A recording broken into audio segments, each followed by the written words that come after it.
بسم الله الرحمن الرحيم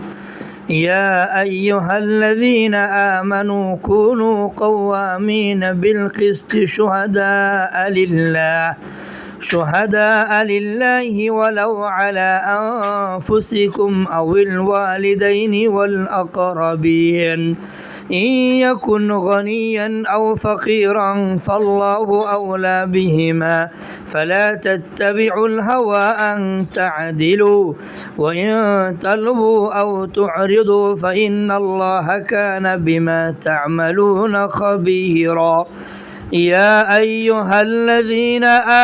آمنوا بالله ورسوله والكتاب الذي نزل على رسوله والكتاب الذي أنزل من قبل ومن يكفر بالله وملائكته وكتبه ورسله واليوم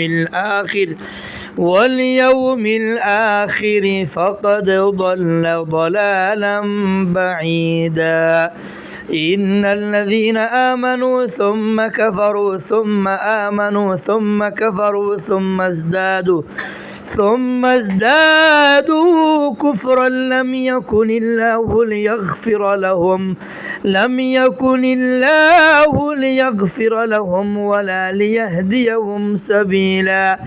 بشر المنافقين بأن لهم عذابا أليما الذين يتخذون الكافرين أولياء من دون المؤمنين أيبتغون عندهم العزة فإن العزة لله جميعا وقد نزل عليكم في الكتاب أن إذا سمعتم آيات الله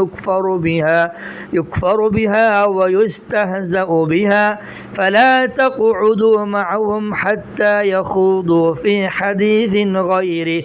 إنكم إذا مثلهم إن الله جامع المنافقين